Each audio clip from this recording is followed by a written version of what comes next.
نستعينه ونستغفره ونؤمن به ونتوكل عليه ونعوذ بالله من شرور أنفسنا ومن سيئات أعمالنا من يهده الله فلا مضل له ومن يضلله فلا هادي له ونشهد أن لا إله إلا الله وحده لا شريك له ونشهد أن سيدنا وحبيبنا وشفيعنا وسندنا محمدا عبده ورسوله صلى الله تعالى عليه وعلى آله وأصحابه وبارك وسلم تسليما كثيرا كثيرا أما بعد فأعوذ بالله من الشيطان الرجيم بسم الله الرحمن الرحيم وما آتاكم الرسول فخذوه وما نهاكم عنه فانتهوا وقال النبي صلى الله عليه وسلم من أحدث في أمرنا هذا ما ليس منه فهو رد۔ قرآن مجید کی ایک آیت اور نبی صلی اللہ علیہ وسلم کی ایک حدیث پڑھی ہے۔ اللہ تعالیٰ سے دعا ہے اللہ تعالیٰ صحیح طرح سے بات کہنے کی، سننے کی، سمجھنے کی، اور پھر ہم سب کو اللہ تعالیٰ عمل کی توفیق عطا فرمائے۔ 10 محرم عاشورہ کا دن آنے والا ہے۔ اس حوالے سے آج بہت اہم باتیں کرنے کا ارادہ تھا۔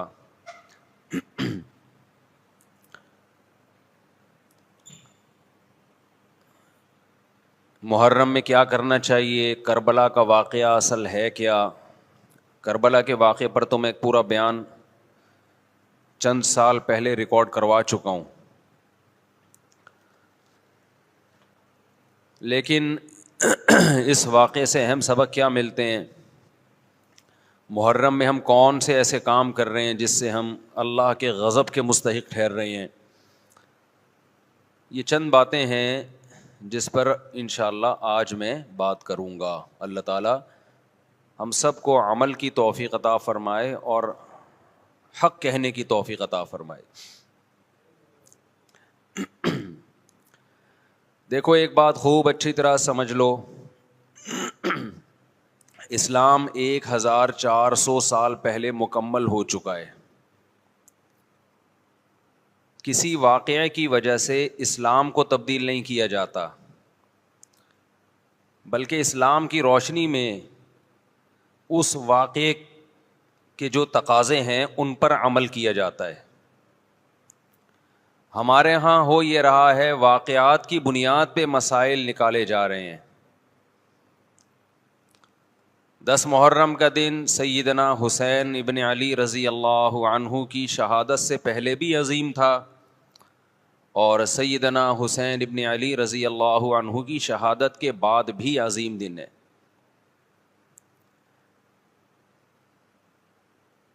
آج آپ نے ایک نعرہ بہت سنا ہوگا کہ جی اسلام میں فرقہ واریت نہیں ہے، ہم کسی فرقے سے نہیں ہیں۔ میں بار بار کہتا ہوں کہ یہ بڑا خوشنما نعرہ ہے جو سننے میں بہت اچھا لگتا ہے۔ کچھ باتیں سننے کی حد تک بہت اچھی ہوتی ہیں، لیکن پریکٹیکل لائف میں ان کی ویلیو بالکل بھی نہیں ہوتی۔ جب آپ پریکٹیکل لائف میں آتے ہیں تو پھر آپ کو یہ فیصلہ کرنا پڑتا ہے کہ آپ کس فرقے سے تعلق ہے آپ کا۔ آپ سنی ہیں، شیعہ ہیں، معتزلہ ہیں، مرجیہ ہیں، قدریہ ہیں، ناصبیہ ہیں، کیا ہے آپ کا فرقہ؟ یہ کہہ دینا آسان ہے میرا کوئی فرقہ نہیں ہے۔ اس پر سب سے بڑا اشکال یہ ہوتا ہے، یہ میں اس لیے فرقے کی بات کر رہا ہوں کہ آپ کو بھی طے کرنا پڑے گا کہ آپ یا تو شیعہ بن جاؤ بھائی یا سنی بن جاؤ، ایک طرف ہو جاؤ آپ۔ محرم میں شیعہ بنے ہوئے ہوتے ہیں، رمضان میں سنی بنے ہوئے ہوتے ہیں، ربیع الاول میں بریلوی بنے ہوئے ہوتے ہیں، تو پتہ ہی نہیں چلتا کہ ٹکتا ہی نہیں ہے کسی ایک جگہ۔ اور یہ جو نعرے ہیں نا کہ اسلام میں فرقے نہیں ہیں، یہ ویسے ہی قرآن و سنت کی روشنی میں غلط ہیں۔ اسلام میں 73 فرقے ہیں، حدیث میں آتا ہے میری امت 73 فرقوں میں ڈیوائیڈ ہوگی، جن میں ایک جنتی ہوگا اور 72 جہنمی ہوں گے، تو وہ ایک جنتی بھی تو فرقہ ہی ہوگا نا۔ جس نے عمل نہیں کرنا ہوتا نا وہ یہ کہہ کے جان چھڑاتا ہے کہ میرا کوئی فرقہ نہیں ہے، تاکہ وہ بے پیندے کے لوٹے کی طرح لڑکتا رہے، کبھی ادھر کبھی ادھر، کیونکہ عمل تو کرنا نہیں ہے اس نے.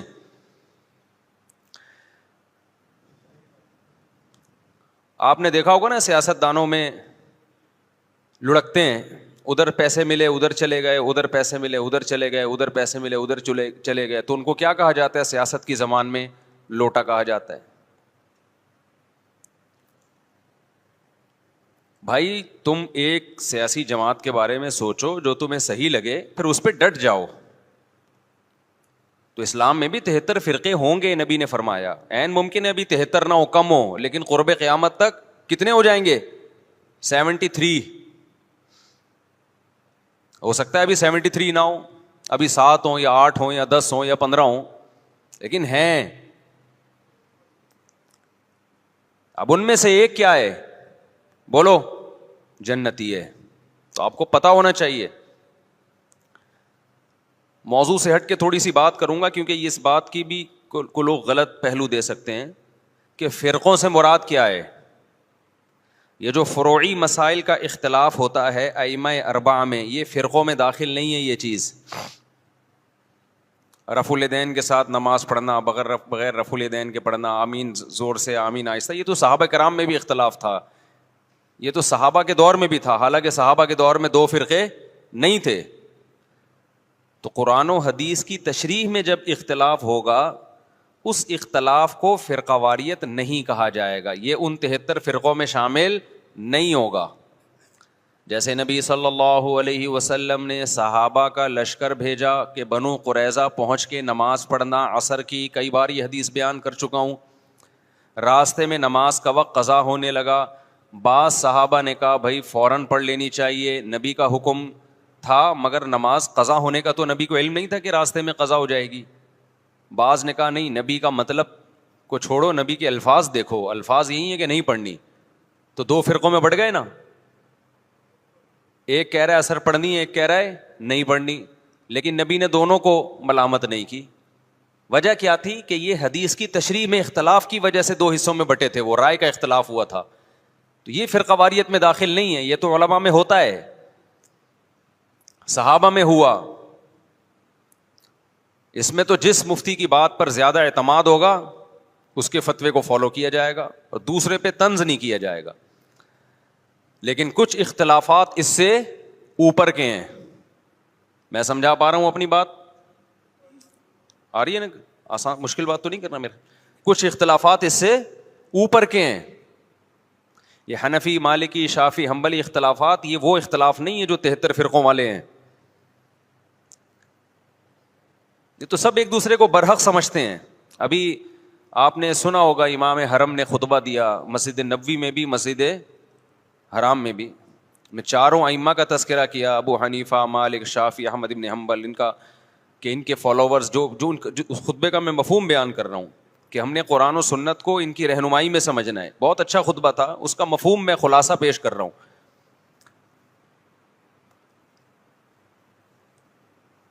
تو یہ اختلاف تو فروعی اختلاف ہے، لیکن کچھ اختلافات کیا ہوتے ہیں؟ اوپر کے ہوتے ہیں. بیسک بنیادی عقیدوں کا اختلاف، ختم نبوت کا اختلاف. چھوٹا اختلاف ہے بڑا اختلاف ہے؟ بڑا اختلاف ہے. قادیانی بھی اپنے آپ کو مسلمان کہتا ہے اور ہم قادیانی کو مسلمان نہیں مانتے. اب کوئی آپ سے پوچھے قادیانی ہو یا نہیں ہو، آپ بولے میں فرقوں کو نہیں مانتا، او بھائی تو جان چھڑا رہا ہے اپنی. آپ کو مینشن کرنا پڑے گا کہ آپ ختم نبوت کے قائل ہو یا نہیں ہو. اگر قائل ہو تو اس کا مطلب آپ قادیانی نہیں ہو. معتزلہ ایک فرقہ تھا اسلام میں، اس کی کچھ باقیات ابھی بھی ہیں. قدریہ ایک فرقہ تھا اسلام میں. خوارج ایک فرقہ تھا اسلام میں. بہت سے فرقے تو ہوئے، بنے اور تحلیل ہو گئے، اپنی اصل فارم میں رہے نہیں. کچھ لوگوں نے تقدیر کا انکار کیا، اسلام میں ایسے فرقے بھی پیدا ہوئے. اب تقدیر کا جو انکار کیا انہوں نے، یہ چھوٹا اختلاف تھا یا بڑا اختلاف تھا؟ بولو. بولنا پڑے گا آپ لوگوں کو پلیز. یہ بڑا اختلاف تھا کیونکہ تقدیر کا عقیدہ تواتر سے ثابت ہے, تواتر سے. اس کا انکار انسان کو گمراہ بنا دیتا ہے, اسلام نہیں مانتا ایسے شخص کو. کچھ لوگوں نے زکوٰۃ کا انکار کیا ابو بکر کے دور میں رضی اللہ عنہ. یہ چھوٹا اختلاف تھا, بڑا اختلاف تھا, بڑا اختلاف. ایک فرقہ وجود میں آیا, حضرت ابو بکر نے تلوار اٹھا کے ان کے خلاف جہاد کیا. جبریہ ایک فرقہ تھا, انہوں نے کہا کہ ہم مجبور ہیں, ہم جو عمل کرتے ہیں اپنے اختیار سے نہیں کرتے, گن پوائنٹ پہ اللہ ہم سے کرواتا ہے, چاہے نیکی ہو چاہے برائی ہو, ہمارے ارادے کا کوئی دخل نہیں ہے. جبکہ اسلام کیا کہتا ہے, فمن شاء فلیؤمن ومن شاء فلیکفر. تم اپنے اختیار سے نیکی بھی کرتے ہو, اپنے اختیار سے گناہ بھی کرتے ہو. ہاں یہ پہلے سے لکھا ہوا ہے, اللہ کے علم میں ہے کہ کون کیا کرے گا, تو اسی کے حساب سے کرے گا وہ, لیکن کرے گا اپنے اختیار سے. تو یہ بھی ایک فرقہ وجود میں آیا. ایک فرقہ وجود میں آیا جس نے کہا کہ ہم قیامت کے دن بھی ان آنکھوں سے اللہ کا دیدار نہیں کر سکتے.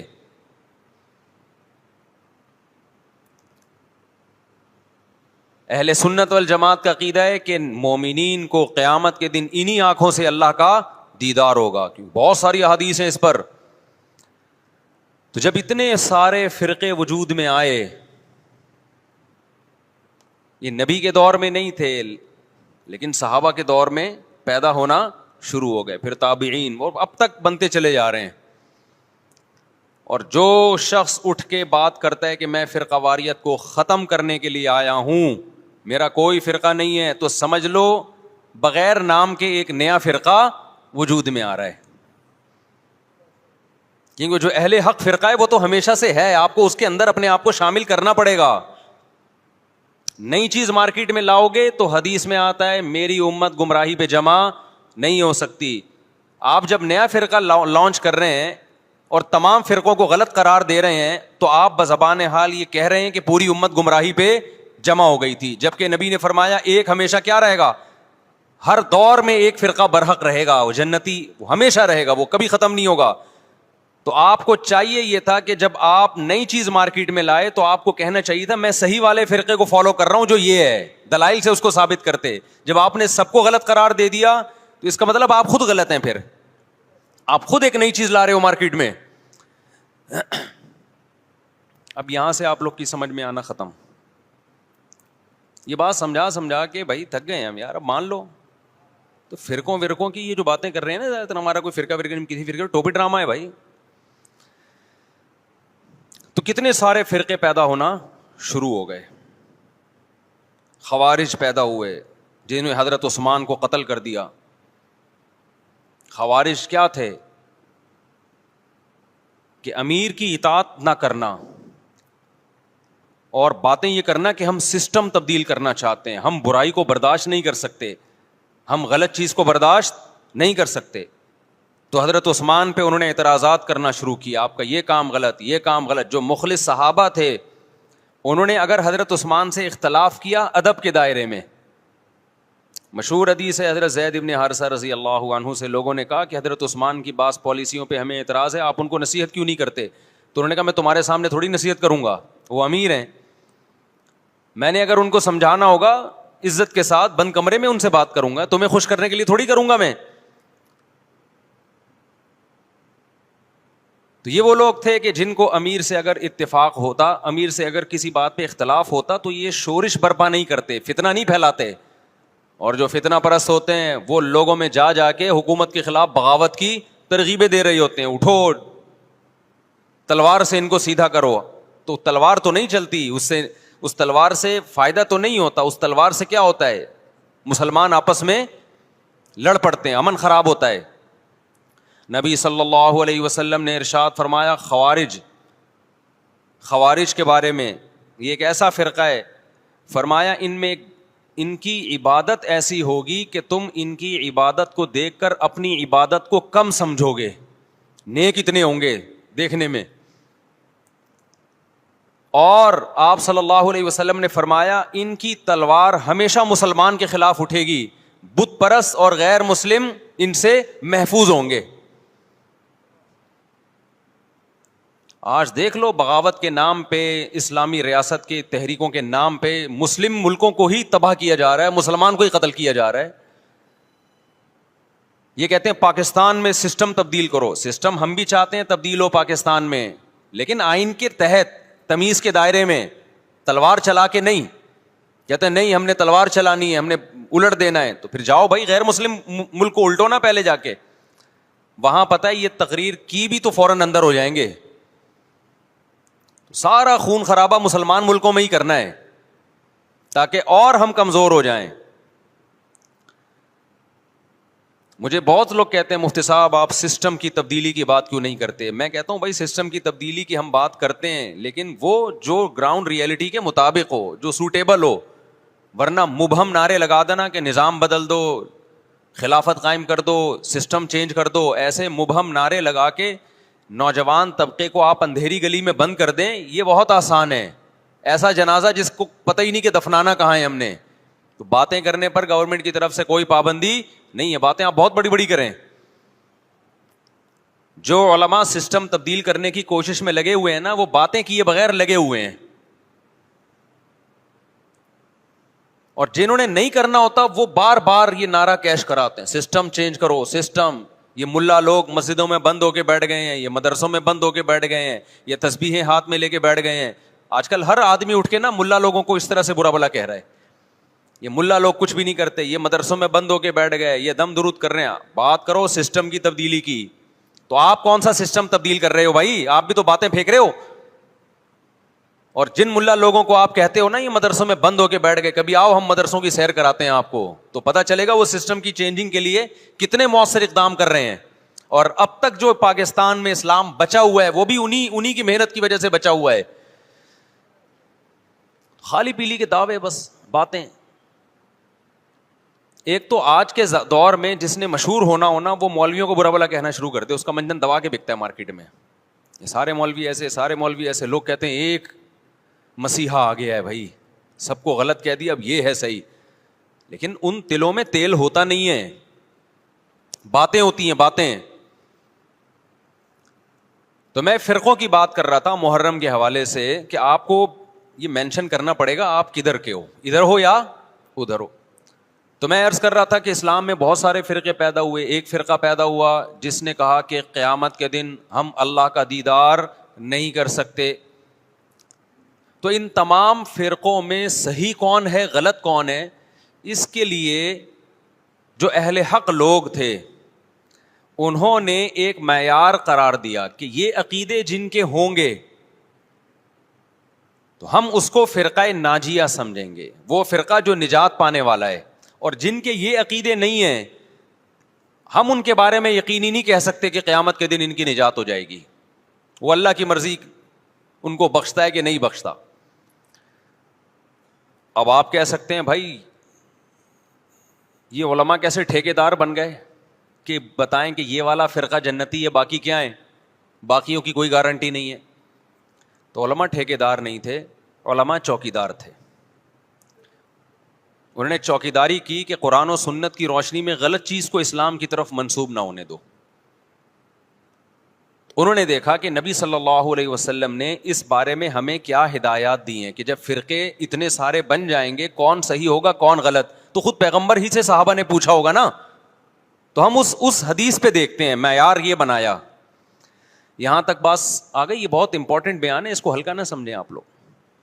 پھینکتا رہتا نا میں یہاں بیٹھ کے، آپ واہ واہ کرتے رہتے، واہ واہ واہ واہ، میرا کوئی فرقہ نہیں ہے، میرا کوئی فرقہ نہیں ہے، میں قرآن حدیث کی بات مانتا ہوں، تو قرآن حدیث کا لیبل تو ہر آدمی لگا رہا ہے۔ جس کے پاس بیٹھ جاؤ قرآنی آیات اور حدیث پڑھے گا اور اپنی مرضی کی تشریح کرنا شروع کر دے گا اس کی۔ جناب پروفیسر غامدی صاحب بھی قرآن حدیث کی بات کرتے ہیں، رجم کا انکار کرتے ہیں، وہ کہتے ہیں کہ کل آپ کا امتحان ہے تو آج رمضان کا روزہ چھوڑ سکتے ہیں، یہ دعویٰ وہ قرآن حدیث کی روشنی میں کرتے ہیں۔ آئی بات سمجھ میں؟ جب ان سے کہا جائے قرآن تو کہہ رہا ہے کہ سفر میں آپ نہ چھوڑ سکتے ہو روزہ، اور بیماری میں، پیپر نہ سفر ہے نہ بیماری ہے، تو وہ اجتہاد کرتے ہیں کہ دیکھو سفر میں روزہ چھوڑنے کی اجازت ہے، چونکہ مشقت ہوتی ہے نا، ٹینشن ہوتی ہے، پریشانی ہوتی ہے، تو امتحان میں بھی پریشانی ہے، قوم کا مستقبل داؤ پہ لگ جائے گا، لگا دیا نا قرآن و حدیث کی روشنی میں۔ پھر ان سے جب سوال پوچھا جائے کہ اچھا جی اگر سفر میں روزہ چھوڑنا ٹینشن کی وجہ سے، ہم تو کہتے ہیں چاروں ائمہ کا اجماع ٹینشن وجہ نہیں ہے، سفر ہی وجہ ہے، چاہے ٹینشن نہ بھی ہو، لیکن اگر اس کی ریزن ٹینشن ہے تو جس سفر میں پھر ٹینشن نہ ہو، آرام دہ سفر ہو، اس میں روزہ چھوڑنے کی اجازت نہیں ہونی چاہیے۔ یہاں آگے وہ ڈنڈی مار جاتے ہیں کہ نہیں جی پھر بھی روزہ آپ چھوڑ سکتے ہو سفر میں۔ بھائی سفر میں آپ نماز کو مختصر کرو گے، 4 کی 2 پڑھو گے، چاہے ٹینشن ہو یا نہ ہو، تو سفر پہ مدار ہے، ٹینشن پہ نہیں ہے۔ حامدی صاحب کہتے ہیں ٹینشن پہ مدار ہے، لہذا امتحان میں بھی ٹینشن ہے، چھوڑ دو آپ روزہ۔ تو بھائی اگر ٹینشن پہ مدار ہے تو سفر میں اگر آپ سہولت سے سفر کر رہے ہو تو پھر 4 کی 2 کی اجازت نہیں ہونی، پھر پوری 4 ہونی چاہیے۔ تو یہ اصول فقہ ہے جو جناب غامدی صاحب نے نہیں پڑھا۔ اصول فقہ میں یہ چیزیں پڑھائی جاتی ہیں کہ کون سی دلیل کدھر فٹ کرنے کی ہے تاکہ مغالطہ نہ ہو۔ یہ علماء پڑھتے ہیں، یہ آج کل جو اسکالرز آ رہے ہیں وہ نہیں پڑھتے، لہذا وہ فیصلہ بھی نہیں کر سکتے کہ قرآن کی کون سی آیت کدھر فٹ ہو سکتی ہے کدھر نہیں ہو سکتی۔ سمجھتے ہو کہ نہیں سمجھتے ہو؟ تو اب 73 فرقے جہنم میں، 72 جہنم میں، 1 جنت میں، تو وہ ایک بھی فرقہ ہی ہوگا نا، یا یہ کہنا کہ اسلام میں کوئی فرقہ ہی نہیں ہے؟ تو وہ ایک کون سا؟ نبی صلی اللہ علیہ وسلم سے صحابہ نے پوچھا کون سا جنت میں جائے گا؟ آپ نے فرمایا ما انا علیہ و اصحابی۔ نام نہیں لیا کہ دیوبندی، بریلوی، اہل حدیث، شیعہ، سنی، رافضی، خوارج، کچھ نام نہیں لیا آپ نے، ورنہ سب وہ نام رکھ لیتے۔ تو آپ نے فرمایا ما انا علیہ و اصحابی، آپ نے علامت بتائی کہ جس پر میں اور میرے صحابہ۔ اس حدیث نے دودھ کا دودھ اور پانی کا پانی کر دیا۔ اس حدیث کی تشریح تو میں کئی بار کر چکا ہوں، لیکن آج محرم کے حوالے سے اس کی تشریح میں کروں گا تاکہ اس حدیث کو ہم محرم پہ فٹ کر سکیں کہ محرم کے معاملے میں ہم صحابہ کے طریقے پر ہیں یا نہیں ہیں۔ تو ما انا علیہ و اصحابی، آپ صلی اللہ علیہ وسلم نے یہ نہیں فرمایا جو قرآن کے راستے پر ہوگا، اس لیے کہ ہر فرقہ اپنے آپ کو منسوب کس کی طرف کرتا ہے؟ قرآن کی طرف، پھر اس کی تشریح اپنی مرضی سے کرتا ہے، کیونکہ جب اسلام میں فرقہ ہوگا وہ تو نسبت قرآن کی طرف تو کرے گا نا۔ وہ بھائی اسلام کی طرف نسبت میں پہلی شرط یہ کہ آپ قرآن کو تو مانتے ہو، جو قرآن ہی کی طرف نسبت نہیں کرے گا پھر تو لوگ ویسے ہی اس کو غیر مسلم سمجھیں گے۔ اس لیے نبی نے قرآن کا نام نہیں لیا، ما انا علیہ، جس پر میرا عمل۔ اس سے پتہ چلا قرآن کی ایسی تشریح کرنا جس پر پیغمبر کا عمل نہیں تھا، یہ تشریح معتبر نہیں ہے۔ آپ آج کل کے خطیبوں کی تقریریں سنو، جو جاہل خطیب ہوتے ہیں، مجمع گرم رکھنے کے لیے قرآن کی آیتوں کے ایسے مفہوم بیان کرتے ہیں جو نہ ہم نے کبھی سنے، نہ ہمارے حاشیے خیال، علماء کے حاشیے خیال میں بھی نہیں گزرے، پتہ نہیں کہاں سے لا رہے ہوتے ہیں ایسی تفسیر۔ تو نبی نے فرمایا جس پر میرا عمل، لیکن اتنا کافی نہیں ہے۔ بعض لوگ قرآن اور نبی کے عمل کی ایسی تشریح کریں گے جس کو صحابہ بولو نہیں مانتے، جس پر صحابہ کا عمل نہیں تھا۔ تو آپ نے فرمایا وہ تشریح ما انا علیہ و اصحابی، جو میرے اور صحابہ کے راستے پر ہوگا، وہ فرقہ کیا ہے؟ جنتی ہے۔ سمجھتے ہو کہ نہیں سمجھتے؟ اب دیکھیں بڑی زبردست بات ہمارے سامنے آ گئی کہ جو جنتی فرقہ ہے اس کی علامت کیا ہے؟ صحابہ کے راستے کو نہیں چھوڑے گا اور پیغمبر کے راستے کو نہیں چھوڑے گا۔ دیکھے گا پیغمبر کی کیا تعلیمات اور صحابہ نے اس پر کیسے عمل کیا۔ علماء نے کہا کہ جس میں یہ علامتیں پائی جائیں گی اس کا مطلب وہ فرقہ ناجیہ ہے، ناجیہ نجات یافتہ۔ تو علماء نے اس کو ایک نام بھی دے دیا، یہ اس علامت کی بیس پہ یہ نام علماء نے دیا تاکہ نام سے پہچان ہو جائے کہ اس حدیث کے معیار پہ یہ فرقہ اترتا ہے یا نہیں اترتا. تو حدیث میں دو چیزوں کا ذکر تھا, ایک سنت اور ایک صحابہ. تو صحابہ کے لفظ کو جماعت سے تعبیر کیا, یعنی اجماع صحابہ. صحابہ کا جو اجماع ہے نا اس کے خلاف نہ ہو, صحابہ کے راستے سے نہ ہو, اس کو الجماع کہا گیا اور نبی کے طریقے کو سنت کہا گیا. تو اس لیے اس فرقے کا نام جو نجات یافتہ تھا, اسلاف نے نام رکھا اہل السنت والجماعہ. کھوپڑی شریف میں بات آ گئی, اہل سنت والجماعت جو حدیث کو بھی مانتے ہیں اور صحابہ کو بھی مانتے ہیں. لیکن ظلم یہ ہوا کہ بہت سے لوگ جو نہ سنت کو مانتے نہ صحابہ کو مانتے, انہوں نے اپنا نام اہل سنت والجماعت رکھ لیا. حالانکہ نام میں کچھ نہیں رکھا, اصل کیا ہونا چاہیے, کام وہ ہونا چاہیے جو سنت اور جماعت کے مطابق ہو. تو اب یہ نہیں کہ جو فرقہ بھی اہل سنت والجماعت کا لیبل لگا کے آ جائے آپ نے اس کو جنتی ماننا شروع کر دینا. نا نا نا نا نا, آپ نے علامت دیکھنی ہے کہ اس میں اہل سنت والجماعت والی علامتیں پائی جاتی ہیں, وہ عقیدے ہیں جو اہل سنت والجماعت کے ہیں, پھر تو ہم مانیں گے, ادروائز اس کو ہم فرقہ ناجیہ میں نہیں مانیں گے. بات آ رہی ہے سمجھ میں کہ نہیں آ رہی ہے؟ تھوڑی علمی پیچیدہ بحث ہو گئی میرا خیال ہے آج. یہ فرقہ واریت نا ایک بڑا ٹاپک بن چکا ہے, ہر آدمی فرقہ واریت کے نام پہ منجن بیچ رہا ہے کہ میں فرقہ واریت نہیں مانتا, میں یہ مانتا ہوں. ابے تو بس کر دو یار, بس کرو. آپ باتیں کرنے پر گورنمنٹ کی طرف سے کوئی پابندی نہیں ہے, پریکٹیکل لائف میں نہیں چلتا یہ سب کچھ. تو جو اہل سنت والجماعت سچی مچی کے تھے, اب اہل سنت والجماعت میں بھی ہر آدمی اہل سنت والجماعت بنا ہوا ہے. اہل سنت والجماعت کی جو شارٹ فارم اردو میں آئی اس کو سنی کہا گیا, سنت سے نکلا یہ لفظ. اس کو کیا کہا گیا, بولو نا کیا ہو گیا, سنی. یہ اہل سنت والجماعت کی کیا ہے, کیونکہ اتنا ٹائم نہیں تھا پاکستانیوں کے پاس کہ وہ اتنا لمبا نام لیتے اہل سنت والجماعت, تو انہوں نے اس کو کیا کہنا شروع کر دیا, وی آر سنی.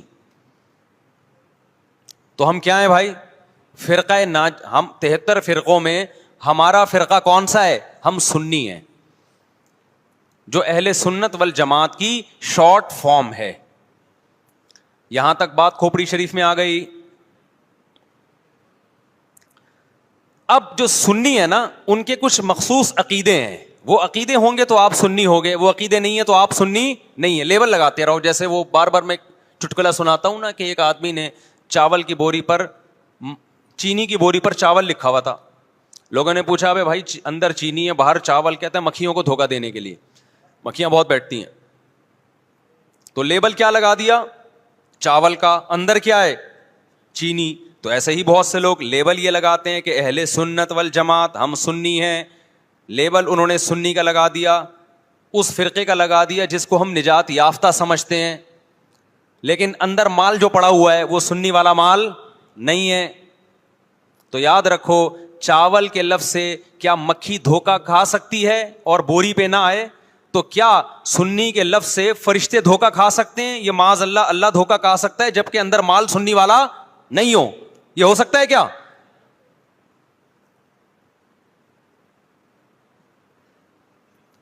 تو اس لیے میں کہتا ہوں آپ ایک چیز ہو جاؤ, یا سنی ہو جاؤ یا شیعہ ہو جاؤ یا کچھ اور ہو جاؤ. کبھی ادھر جا رہا ہے کبھی ادھر جا رہا ہے, کبھی ادھر لڑک رہا ہے, محرم میں شیعہ بن رہا ہے, ربیع الاول میں بریلوی بن رہا ہے, رمضان میں انسان کا بچہ بنتا ہے. میں یہ نہیں کہہ رہا کہ بریلوی انسان کے بچے نہیں ہیں, یعنی رمضان میں ایسا لگے گا جیسے بہت نیک آدمی. تراویح میں پہلے 3 دن دیکھو نا آپ. ابھی تو میں یہ بات ہی نہیں کر رہا کون جنتی کون جہنمی کون غلط کون صحیح, ابھی تو میں صرف یہ بتا رہا ہوں کہ اسلاف نے 73 فرقوں میں سے جو ایک جنتی ہوگا اس کو ایکسپلین کیسے کیا ہے. اگر بریلوی اس پہ پورے اترتے ہیں تو بھائی وہ جنتی ہیں, میں کسی کو جہنمی جنتی نہیں کہہ رہا, میں تو ایک کرائٹیریا بتا رہا ہوں. ہو سکتا ہے میں نہ اترتا ہوں, بریلوی بھائی پورے اترتے ہوں, شیعہ لوگ پورے اترتے ہوں, کسی ایک کو میں یقینی طور پہ نہ جنتی کہہ رہا ہوں نہ جہنمی. میں تو کہہ رہا ہوں کہ آپ فیصلہ کرو کہ آپ ادھر ہو یا ادھر ہو, درمیان میں نہ لٹکو. ایسا نہیں ہو سکتا ایک ٹانگ جہنم میں ایک ٹانگ جنت میں آپ کی, یا تو پورے ادھر جاؤ گے یا پورے ادھر جاؤ گے. کھوپڑی شریف میں بات آ رہی ہے کہ نہیں آ رہی ہے؟ تو نبی صلی اللہ علیہ وسلم نے فرمایا جنتی فرقے کی علامت ما انا علیہ و اصحابی، جس پر میں اور میرے صحابہ ہوں. اب نبی اور نبی کے صحابہ کس طریق پر تھے، کس ٹریک پر تھے؟ اس کو امام طحاوی رحمہ اللہ تعالی، جو حنفیہ میں بہت بڑے محدث گزرے ہیں، امام ابو حنیفہ کے شاگردوں کے شاگردوں کے شاگردوں میں تھے، انہوں نے اس دور میں ایک کتاب لکھی عقیدہ طحاویہ کے نام سے، اور اس میں اہل سنت والجماعت کے عقائد اور ان کی بنیادی عقیدوں کو ایکسپلین کیا، ایک متن لکھا جو پوری دنیا میں مانا گیا، اور پوری دنیا کے علماء کا اتفاق ہوا کہ اہل سنت والجماعت میں داخل ہونے کے لیے ان عقیدوں کا ہونا ضروری ہے. اہل حدیث نے بھی مانا اس کو، اب اہل حدیث کی یونیورسٹی میں پڑھایا جاتا ہے، حنفیوں نے بھی مانا، مالکیوں نے بھی مانا، شافعیوں نے بھی مانا، حنبلیوں نے بھی مانا، سعودی عرب کی یونیورسٹی میں بھی پڑھائی جاتی ہے. وہ لکھنے والے اگرچہ حنفی تھے لیکن وہ جو عقیدے تھے وہ سب کے ہیں. وہ اس سے اہل سنت غیر اہل سنت سے کیا ہو رہے تھے، ان میں فرق ہو رہا تھا. سمجھتے ہو کہ نہیں سمجھتے؟ اس کتاب کا نام کیا ہے؟ العقیدۃ الطحاویہ.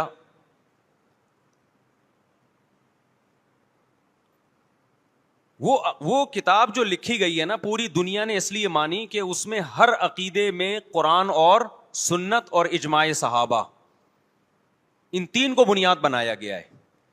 قرآن سے ہو، اور قرآن کی ایسی تشریح جو حدیث مانتی ہو، اور قرآن اور حدیث کی وہ تشریح جو صحابہ مانتے ہوں. لہذا اس وقت پوری دنیا میں جو اہل حق علماء تھے ان کا اتفاق ہو گیا، اور اب تک یہ اتفاق چلا آ رہا ہے کہ جو ان عقیدوں سے ہٹے گا وہ یا تو قرآن کے راستے پر نہیں ہے، یا نبی کے راستے پر نہیں ہے، یا صحابہ کے راستے پر نہیں ہے. اٹ مینس کہ وہ اہل سنت والجماعت سے خارج ہے.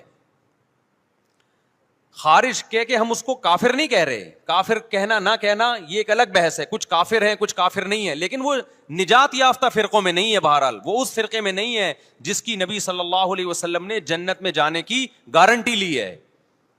سمجھتے ہو کہ نہیں سمجھتے ہو؟ اب ان عقیدوں میں کیا ہے بھائی؟ وہ یہ کہ اہل سنت والجماعت جب بھی کوئی مسئلہ نکالیں گے اس کی بنیاد چار چیزیں ہوں گی: قرآن، حدیث، اجماع امت. یعنی ایسی تشریح کبھی نہیں کی جائے گی قرآن و سنت کی جو امت کے اجماع کے خلاف ہو، کیونکہ امت حدیث میں بہت دفعہ یہ ہے کہ امت گمراہی پہ جمع نہیں ہو سکتی. آپ ایسی تشریح کسی حدیث کی کر رہے ہیں جو کوئی بھی نہیں مانتا اب تک، اس کا مطلب آپ گمراہی پھیلا رہے ہیں. اور چوتھی چیز ہے قیاس. بعض مسائل قرآن و حدیث میں واضح نہیں ہیں لیکن قرآن اور حدیث میں ان کی طرف اشارے ہیں، تو مجتہد کیا کرتا ہے کہ وہ قرآن و حدیث کے ان معنی اور مضمون میں غوطے لگا کے وہ مسائل کا استنباط کرتے ہیں، زمانے کے حساب سے نئے نئے مسائل اخذ کرتے ہیں. سمجھتے ہو کہ نہیں سمجھتے؟ تو چار اصول اہل سنت والجماعت کے: قرآن سے مسئلہ نکالا جائے گا، حدیث سے نکالا جائے گا، اجماع امت سے، اور چوتھے نمبر پہ قیاس سے. اب میں آتا ہوں اصل ٹاپک کی طرف. یہ تو پوری تمہید تھی نا. اس بات میں دو رائے نہیں ہو سکتی کہ سیدنا حسین رضی اللہ تعالی عنہ کو جو کربلا میں شہید کیا گیا یہ کائنات کا بدترین ظلم تھا. جس نے آپ کی گردن مبارک پہ تلوار رکھی اس کی بدبختی میں دو رائے نہیں ہو سکتی. بہت ہی کوئی شقی اور بدبخت جو نواسہ رسول صلی اللہ علیہ وسلم کے قتل کی طرف بڑھا، بہت ہی کوئی بدبخت اور بدنصیب جو کوفہ کے گورنر ابن زیاد کے کہنے پر نواسہ رسول سے لڑنے کے لیے نکلا، جو اس ظلم کو ظلم نہیں مانتا، وہ بھی اپنے آپ کو جہنم میں جانے کے لیے تیار کر رہا ہے. پھر کربلا میں ایک بڑا ظلم یہ ہوا کہ صرف سیدنا حسین ابن علی کو شہید نہیں کیا گیا، آپ کے ساتھ جتنے مرد تھے سب کو شہید کر دیا گیا. لیکن ہمیں پیغمبر صلی اللہ علیہ وسلم اور صحابہ کی سیرت میں کیا ملتا ہے؟ میں ایک آیت سے آپ کو سمجھاتا ہوں. مشرکین مکہ حضرت ابراہیم علیہ الصلاۃ والسلام کی کے نسب میں ہونے پر اور آپ سے محبت پہ بڑا فخر کیا کرتے تھے کہ ہم ابراہیم کی اولاد میں ہیں, ہم ابراہیم کے دین پہ ہیں. اللہ نے کیا فرمایا رسول اللہ صلی اللہ علیہ وسلم سے کہ ان اول الناس بابراہیم للذین اتبعوہ, اے نبی آپ ان سے کہہ دیجئے ابراہیم سے محبت کے خالی پیلی کے دعوے مقبول نہیں ہیں. ابراہیم کے زیادہ حقدار وہ ہیں جو ابراہیم علیہ السلام کی اتباع کرتے ہیں, اور یہ پیغمبر اور صحابہ یہ ابراہیم علیہ السلام کے دین کو فالو کرتے ہیں, اور تم ابراہیم کے دین کو فالو نہیں کر رہے, ان سے محبت کے دعوے دار ہو. تو خالی محبت کے دعوے داری اللہ کے ہاں مقبول نہیں ہے. اللہ کے ہاں وہ محبت کی دعوے مقبول ہیں جس میں آپ محبوب کو فالو کر رہے ہوں. سیدنا حسین ابن علی رضی اللہ تعالی عنہ جو جنت کے جوانوں کے سردار ہیں, آپ سے محبت کا دعویٰ اس وقت مقبول ہوگا جب آپ سیدنا حسین کی سیرت کو فالو کریں گے. رونا پیٹنا ماتم کرنا یہ سیدنا حسین اور اہل بیت کی سیرت نہیں ہے. صبر کرنا, ظالم کے سامنے ڈٹ جانا, جان